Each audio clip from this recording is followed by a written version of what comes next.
Alright, ladies and gentlemen, welcome to the channel here today to discuss about WWE Smackdown, January 15th, 2021's episode of WWE Smackdown. This episode wasn't too bad. It was definitely way better than fucking Monday Night Raw. Raw is 3 hours of fucking boredom. This is actually only 2. And there's some good things, but definitely there's still bad things on this show. One of the things that happened, which wasn't all that surprising to me, I mean, I didn't predict it on the channel last week, but, Adam Pearce substituted himself out of the match and put in Kevin Owens. So Kevin Owens is now facing Roman Reigns for the Universal Championship in a last man standing match. Now, I have to admit, this was actually a very lackluster way of bringing Kevin Owens in. Adam Pearce was faking a knee injury, which he sustained in his career, so he used that to his advantage and acted as if he sprained his knee and wouldn't be able to compete going into the Royal Rumble. And he signed the contract already, so there was a logic gap here. I didn't quite understand what the fuck they were going with. He signed the contract. If anything, he should be stripped of his opportunity. But then again, yeah, he's stripped from his opportunity. I'm correcting my own self. Yeah, he strips himself from the opportunity of challenging for the title and announces his opponent would be Kevin Owens. So he made his opponent for him. Personally, I didn't feel that it was very, that exciting. It was very anticlimactic, in my opinion. Not to mention, the fucking, audio on the microphone was going in and out as Adam Pearce was talking at the end of the segment. It really fucked up the whole thing. It sounded really terrible. I bet Kevin Dunn and Vince McMahon were going absolutely apestick backstage hearing this trash or travesty, whichever way you want to put it. I was going to say travesty, trash, whatever.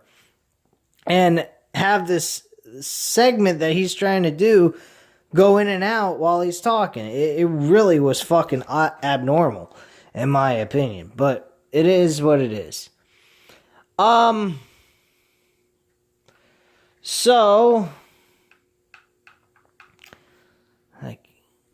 So they kickstarted the show with Jey Uso, and Jey Uso went ahead and went up against Shinsuke Nakamura. Now, Jey Uso announced himself into the Royal Rumble. I don't quite understand this logic. This was kind of fucking stupid. We got Drew Gulak this past Monday wanting to be in the Royal Rumble, yet he had to prove himself or earn his right into the Royal Rumble, but everyone else was actually getting the right and ability to claim themselves into the Royal Rumble. I don't quite understand that at all. A totally inconsistent load of shit, but whatever. So I'm trying to do this off of my Xbox, and it ain't fucking working. Alright, I'm just gonna go off of memory here. I was trying to do it get the entire rundown of the entire show. Apparently, on any of my piece of equipment, including my Xbox, I can't seem to get anything going here and get the actual rundown. So I'm just going to go based off of memory, and whatever I miss, I miss. I don't really give a fuck, because to be quite frank with you guys, I was a little agitated today while I was working from comments that were being made to me by a few people saying, oh, Goldberg this and Goldberg that. Goldberg should be on television. He's better than everybody else. I'm going to say this to the people who made those comments to me today. Real simple. The reason why the roster and the talent are not getting over is because of creative. They have so much ability to do what they can do that once outside of the in-ring wrestling, and even that is downgraded on this fucking piece of shit show, both Raw and SmackDown, you are not gonna get the full wrestling and the full charisma and character that they could provide on television because they are locked down, chained up, fucked over creatively. You're not going to get what you're looking for. Nobody is getting over. No one's going to get over because they don't want them to get over. That is the bottom line to all of it. WWE does not care to build new stars. They do not care to use their talent properly. And they do not care to give these people the freedom and the ability to do what they could do best if they gave them the reins to do whatever the fuck they want to do in the middle of that ring and just give them the end result on what they're supposed to do in that match. Their matches are toned down. They can't go at a faster pace. They go at a very slow pace. I'll give you a prime example. I'm watching Cesaro and Daniel Bryan compete against each other here tonight. Two of the best wrestlers in WWE. Two of the best right now. Bottom line, Cesaro should have been at least a multi-time world champion in WWE, or at least won the title once. At least once. And he never won either one of those belts, the Universal or WWE Championship. I find that to be rather a travesty and really pathetic. That a guy like him who speaks English properly, people can understand him, and yet he will not be placed in that main event field like he should be because of his accent. Give me a fucking break. So, Daniel Bryan and Cesaro had a one-on-one match tonight. This match was good, but I've seen their match in Ring of Honor, and holy shit. Now, granted, it was years back, but granted, they fucking tore it up, those two. And they killed each other. You got these two guys on fucking national television on a SmackDown episode. They're pretty much the last match on the card outside of Apollo Crews and Sami Zayn, which, God help me, it was fucking pathetic. You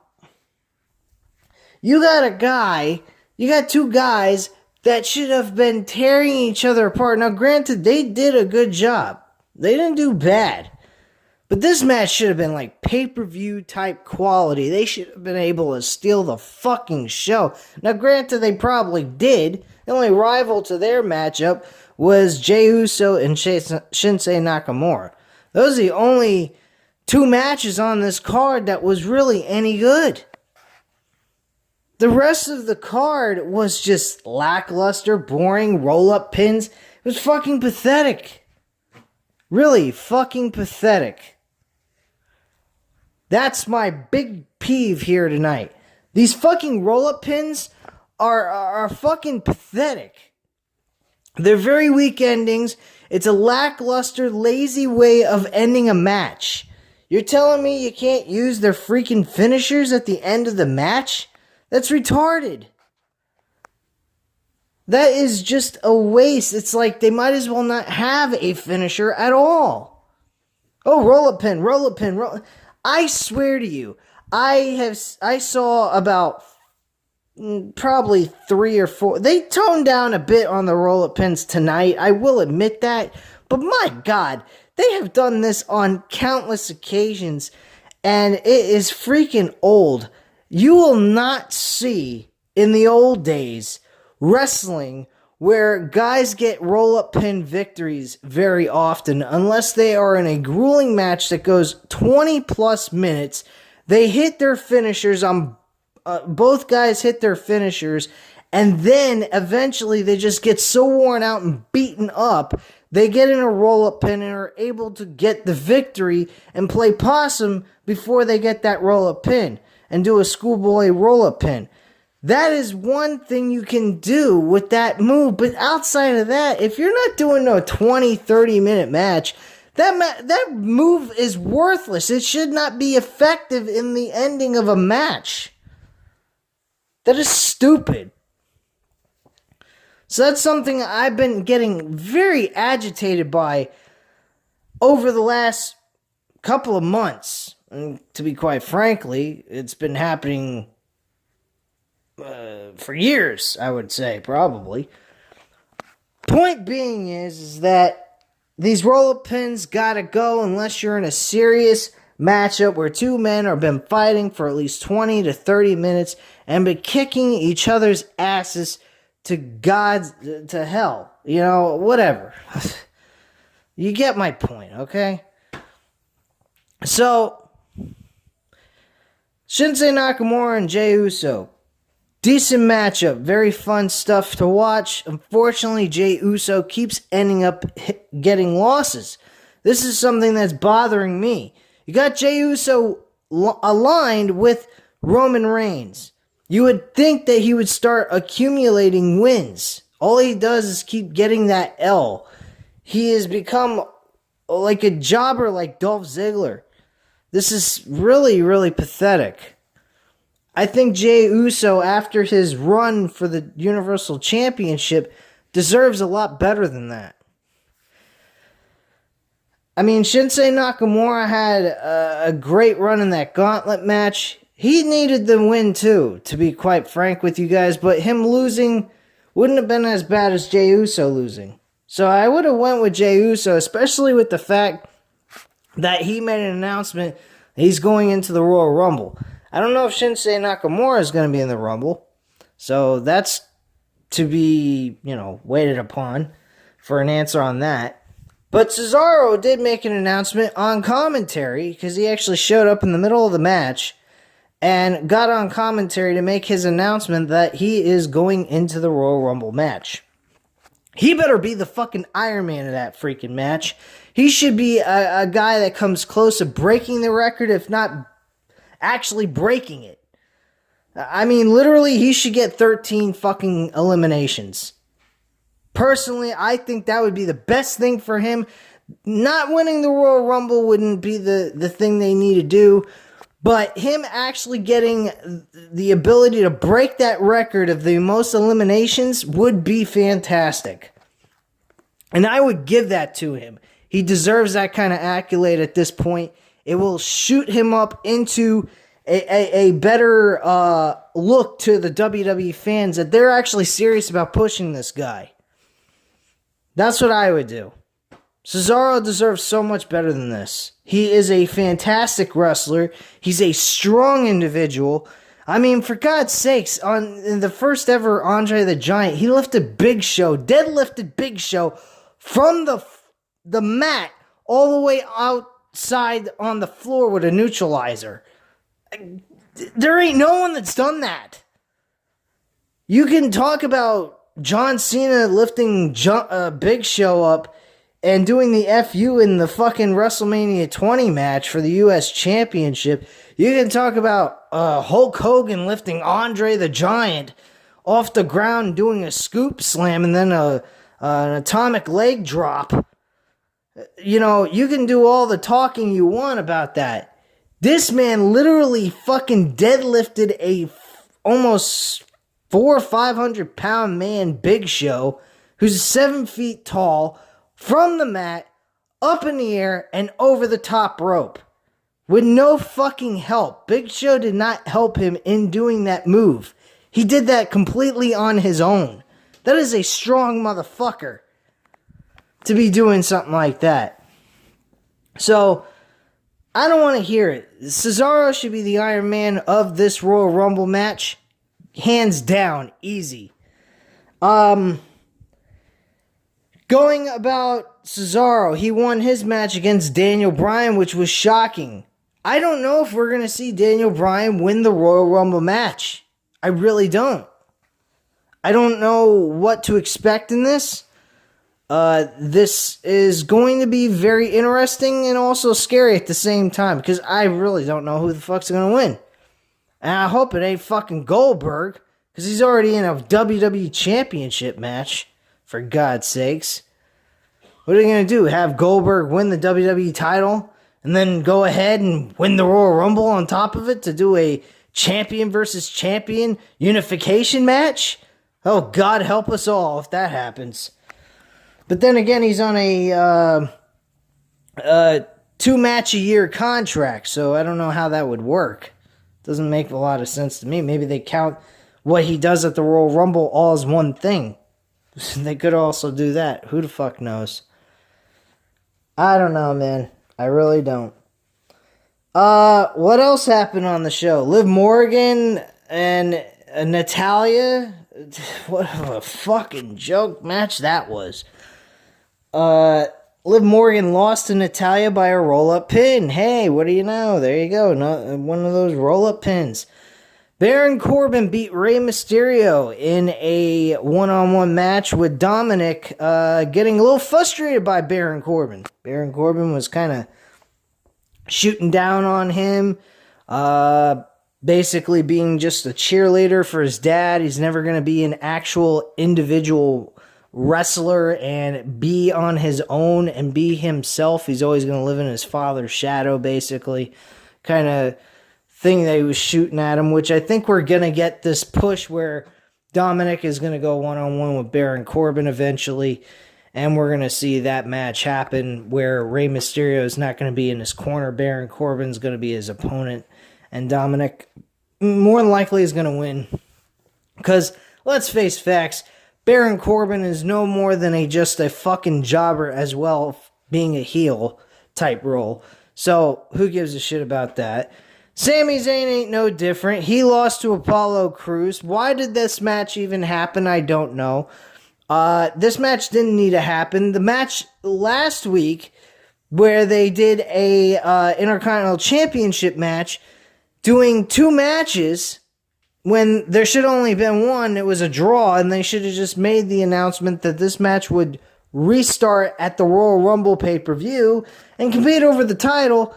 Again, WWE fails to capitalize on that match being in the Royal Rumble pay-per-view. This match will not occur at the Royal Rumble. It will happen next week on Smackdown for the Intercontinental title. Why aren't these two being placed in the pay-per-view?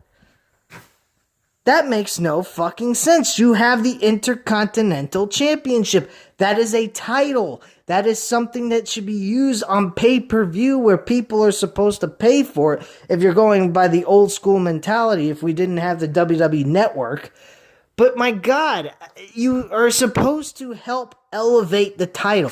They can't elevate a fucking championship. They can't elevate people in the fucking on the roster. And I got people on my channel that have come on to watch the video that I made about Goldberg, and they keep supporting this fucking bald-headed dumbass who don't care about the roster at all or help elevate any of the talent that's on there to begin with. This is a travesty, man. This is ridiculous. I don't know who the fuck thinks I'm stupid here, but for whoever thinks that, you're the idiot for wanting to support these stupid ideas that Vince McMahon keeps on, going with. Goldberg is not needed in the WWE unless he is going to put over someone and actually perform in a 10 to 15 minute match. Okay? My attitude, real simple. If you're an older wrestler who has been around for a very long time, and you've been out of the game for a long while, and you want to come back, my attitude is you got to put on a 10 to 15 minute match. If you cannot provide that to the audience, you cannot perform for me. You're not giving them what they paid for. I don't care if they're paying $9.99. I don't care if they're paying $59.99. I don't give a shit. The only reason why Vince McMahon is getting away with this shit now is because people are paying $9.99 a month to watch these pay-per-views. They are not good. Anyone that is going out and spending their hard-earned money for this these pay-per-views for $59.99 a month for these damn events are out of their fucking mind, or they have no way of getting access to the WWE Network.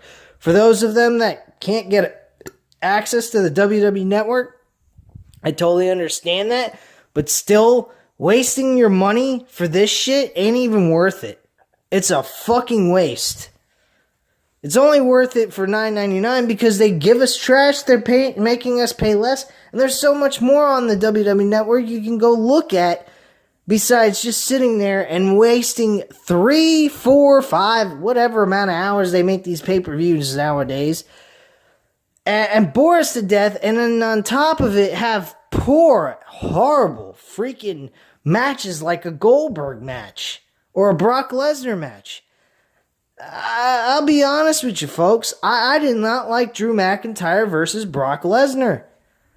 It was a very short match. It wasn't even a main event. And Goldberg versus Braun Strowman, God, don't even get me going on that. That was a fucking joke in its own right as well. So, for all you Goldberg supporters, you know, y'all a bunch of fucking dipshits. Really. I like Goldberg. I won't deny that, but I understand when it's time for one to retire. And if you can't give me a 10-15 pay-per-view matchup, you ain't worth my time to watch. And I'm not going to support you anymore. Because that just tells me one thing. You're a money-grubby pig who won't put others over. And a 4-minute match where the guy, like Drew McIntyre being put over by Brock Lesnar for 4 minutes is not going to cut it in my book as making them this super great star main eventer. Okay? It's not. Now, if Goldberg goes in there and he puts on a 10-15 minute match with Drew McIntyre, I will be very shocked. Really, I will. And he puts him over and lets him win. If he does that, he's okay in my book. He doesn't, I don't care. And I don't even care if he was to do a 4 or 5 minute match and lost. He needs to do a 10 to 15 minute match with no fucking hiccups or problems like he did with Undertaker, and actually have a finish where, you know, a guy like Drew McIntyre gets over on him. If he can't do that, then he needs to get lost. He sucks. And he's just a money grubby pig. Anyway, getting back to what we were talking about here with Smackdown. Sorry to go off course about the whole Goldberg and all that shit, but that shit has been irritating me for the last... I made that video like a week ago and I'm still getting comments on it about it. It's fucking crazy. Anyway... What else happened on this fucking show? There was multiple changes done to the contract. One, they called it a no DQ match. Then they decided to change it. Roman Reigns didn't like the idea of having it as a no DQ match, so he said, let's make it a last man standing match. So he goes back to Adam Pearce, tells him, hey, I talked to Roman. He didn't like the idea of us doing a no disqualification. Let's do a last man standing match. That's what he feels is the right way to go. He signs the dotted lines, and they head into the thing. I explain all that. Roman Reigns signed the piece of paper. He acted like a total dick going into the contract signing. He took Adam Pearce's chair, acting like he's a bully in the schoolyard. Blah, blah, blah. And then the rest is history from what I told you earlier in this review. What else happened? Did anything else happen? Oh yeah, Bianca Belair and Bayley are going to have a some kind of track course, triathlon, some kind of bullshit. I wasn't even really paying attention. I thought the whole thing was fucking idiotic. I mean, give me a fucking legit, real life kind of feel to your show, man. I feel like I'm watching some bullshit over-the-top game show with wrestlers. I mean, this is just fucking bland. It's boring. The one word I could describe this show is it was boring. It was lifeless. It had nothing going for it. With two good matches. And the rest of the show is just, who cares? Sasha Banks, she showed up on TV tonight. She shoved Carmella on her ass. Because Carmella was talking a lot of shit. And Sasha Banks was gone for 2 weeks. I don't know if it was because of COVID or just because they wanted to take her off of TV for dramatical effect or something. But whatever. So she shoves her on her ass. Carmella gets back up. And Sasha Banks says, you're going to get a WWE Women's Championship match against me. Only first, you got to allow me to kick your butler's ass. So, apparently that match is happening. The guy is about the same size as Sasha Banks, if not shorter than her, which is pretty fucking awkward. That makes him pretty damn small, because Sasha Banks ain't that tall.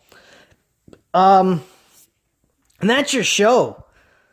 If I missed anything, who fucking cares? The show was okay, but it wasn't that great. It was lifeless. That was the major problem. There was no life to this show. It was as dead can get. No, it has nothing to do with the fans not being there, if that's what you're going to go with, for why the show felt lifeless. Okay? That show last week was better than this one. Last week's show, I did not say it was so damn terrible. There were some things I ranted about. And here tonight, I'm doing the same thing. Because there's nothing to be positive about when it comes to a WWE product. WWE is just they're worse than WCW from back in the day. I mean, I got a couple of people that were talking about how the wrestlers in the old days are better than the guys in the current era and all that. Well, guess what? WCW in the old days is what WWE is now. They latch on to the old wrestlers that don't seem to go away, and they want to keep them around so they can raise the ratings. In which case, they probably aren't doing that at all. Goldberg, I don't think anyone fucking really cares about, except for a couple of, like, 1 million people that watch this shit from a week-to-week basis and have nothing else better to do than to sit there and hope and pray that somebody from the past comes up because they loved what they did back in the old days. Who fucking gives a shit? If you can't fucking do nothing in the ring, who gives a shit? I don't fucking care, and neither should you. And that's all there is to it. You want to go ahead and watch the old wrestlers from back in the day? Get the WWE Network and go watch it. I do it all the time. There you go. Problem solved. Now, at this time, you know what to do. Hit the like button if you like this video. Hit the subscribe button if you're not already subscribed to the channel. I'm getting tongue-tied here. And leave a comment down below. I'll definitely get back to you on that. As you guys have noticed, if you looked at my Goldberg and my Raw review from recently this week, I have been reaching out to you guys whenever you guys say something to me. So I am always here to discuss the shows. I don't care if you share the same opinion. If you want to share this, you want to have a difference of opinion, I will defend my opinion with facts. I had someone tell me I don't have any facts and that JD from New York is a fucking dipshit too. Look, bottom line, you're a jackass, okay? I'm not going to name out the guy who said it, but you know who I'm talking to. You're a fucking jackass retard for calling me an idiot and saying I have no facts. The facts is right in front of you. You watch the damn show, you can see it. And if you can't see it, then you're just a blind fucking retard that is being told what to believe and feel about the show and accept it for what it is. And that's to accept it for being garbage. No, thank you. I won't accept it. I won't accept the past being the present and into the future. I'm not. I want up-to-date shit. I want people acting like people, not adolescent children. Thank you very much for watching. Have a great night, guys. And that's all I have to say at this time. Bye.